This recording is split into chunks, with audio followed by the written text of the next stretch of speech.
नमस्कार दोस्तों, इस वक्त हम खड़े हैं स्टैच्यू ऑफ यूनिटी के यहाँ पर एक शादी समारोह में हमारी मुलाकात हुई है। हरबोला ब्रदर्स से अंकित नाम के दोनों ही बंदे हैं और इनके द्वारा इस पूरे मालवा निमाड़ सहित पूरे मध्य प्रदेश में धूम मचाई जा रही है। इनके कार्यक्रम को देखने के लिए हजारों की तादाद में लोग आते हैं और कार्यक्रम का आनंद लेते हैं। आज वही हरबोला ब्रदर्स दोनों अंकित हमारे साथ जुड़ चुके हैं। हम बात करेंगे इनसे कि किस प्रकार से इन्होंने इस कार्यक्रम की शुरुआत करी, इनके मन में ऐसा क्या विचार आया कि इन लोगों ने इस ग्रुप का नाम दिया हरबोला ब्रदर्स। सबसे पहले हम आपको बताते हैं, ये अंकित जी है जो कि धार जिले से है और अंकित जी एक और है जो बड़वानी जिले से है।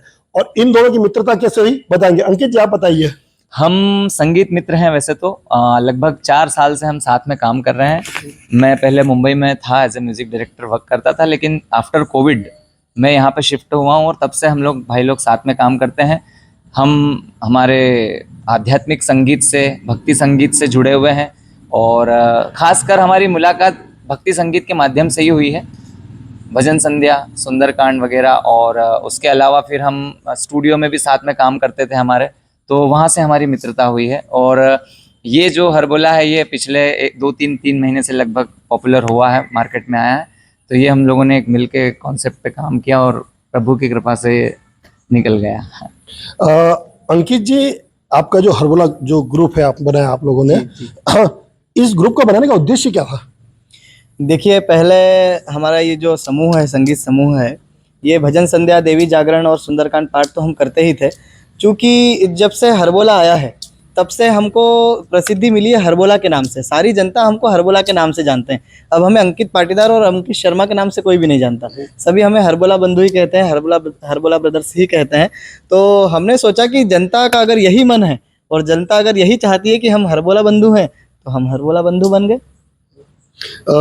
अंकित जी, एक सवाल था आपसे कि वर्तमान में आप लोग फील्ड में भी जाते हो, जहाँ पे ग्रामीण क्षेत्र में आपके कार्यक्रम होते हैं, शहरी क्षेत्र में भी जाते हो, लगातार आप लोग धार्मिक कार्यक्रम भी करते हो, लेकिन उस क्षेत्र की भाषा को आप कैसे याद कर लो, उस क्षेत्र के भाषा के बारे में गाने के माध्यम से आप कैसे बता देते हो? उस क्षेत्र की जो प्रसिद्धि है वो आप कैसे बताते हो गाने के माध्यम से?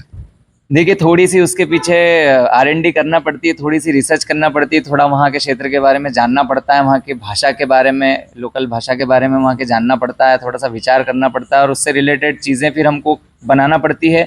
हम कोशिश करते हैं कि हमारी रचनाओं में वहाँ के शब्द निकलें, उसमें कुछ निकले ऐसा जो वहाँ की जनता को कनेक्ट करे और उनको मज़ा आए कि हाँ, ये हमारी माटी की खुशबू है, इसमें हमारा एसेंस आ रहा है, हमारी माटी का, मिट्टी का। तो ऐसा हम प्रयास करते हैं। अंकित जी, लगभग अभी तक आप कितने कार्यक्रम कर चुके हो? ये तो अभी हम लोगों को ऐसी संख्या तो नहीं पता है, लेकिन फिर भी कम से कम अंकित भैया साथ में तो हम 100 से अधिक प्रोग्राम कर चुके हैं। लगातार आपको हमने सोशल मीडिया पे लोगों के स्टेटस पे देखा, रील्स में देखा, फेसबुक पे देखा, फेसबुक स्टेटस में देखा है कि जो भी कार्यक्रम रहता है, धार्मिक कार्यक्रम का आयोजन होने वाला हो, या तो भागवत का हो या फिर कोई संगीतमय कार्यक्रम हो, उसके बारे में आप रील्स बना के डालते हो। तो ये आपके मन में विचार कैसे आया कि उस कार्यक्रम को हाईलाइट करने का विचार किस तरीके से आया?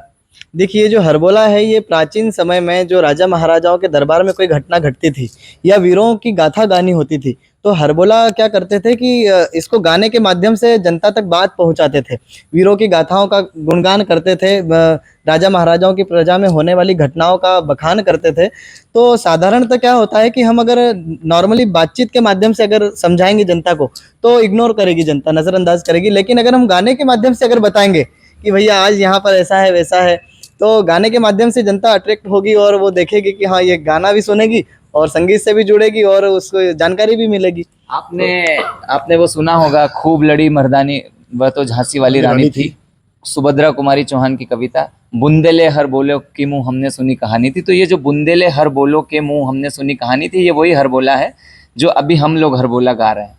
हरबोला मतलब ये वही है। हरबोला एक समाज भी है, लोक कवि कह सकते हैं, लोक कवि कह सकते हैं। वीरों की गाथा है, पहले से गाते आ रहे थे, लेकिन ये लुप्त हो चुकी थी कला, तो उसको हमने प्रयास किया है कि फिर से लेके आए और पब्लिक तक, जनता तक पहुंचाएं। मालवा निमाड़ में काफी आप लोग फेमस हो चुके हैं। मालवा निमाड़ के बाहर आप लोगों को कार्यक्रम मिले हैं क्या? आपने मध्य प्रदेश के बाहर भी कोई कार्यक्रम किया हो? जी, कार्यक्रम तो जैसे आज हम गुजरात में हैं, कार्यक्रम की बुकिंग्स हमारे पास बहुत सारी राजस्थान से भी है। अभी 4 तारीख को एक बिहार से कार्यक्रम आया था, लेकिन हम पहुंच नहीं पा रहे, हमारा शेड्यूल ऐसा है क्योंकि 6 को फिर वापस हमको सारंगपुर गुजरात आना है। तो कार्यक्रम तो बाहर से बहुत आ रहे हैं, लेकिन अभी कार्यक्रम बाहर हम कर नहीं पा रहे हैं समय की व्यस्तता के कारण, क्योंकि हमको स्टूडियो में भी शूट करना होती है रील्स, बहुत सारे रील्स के हमारे पास ऑर्डर भी हैं अभी फिलहाल में। तो रील्स के माध्यम से हम पूरे देश में पहुंच गए हैं। महाराष्ट्र के लिए बना दिया 2-3 हमने, गुजरात के लिए बना दिया, राजस्थान के लिए हमने बना चुके हैं, और कहीं ऐसे बहुत सारे अलग अलग स्टेट्स के लिए हम लोग कर रहे हैं काम रील्स के माध्यम से। लेकिन प्रोग्राम में जाना अभी व्यस्तता के कारण संभव नहीं हो पा रहा, लेकिन जहाँ भी जा पाते हैं जाते हैं, हम लोग कर रहे हैं। ये थे हमारे साथ में मालवा निमाड़ के वो फेमस जोड़ी हरबोला ब्रदर्स, जो आज गुजरात में केवड़िया में उपस्थित है स्टैच्यू ऑफ यूनिटी पे, और इनसे हमने बात की। राकेश चौहान, अलीराजपुर।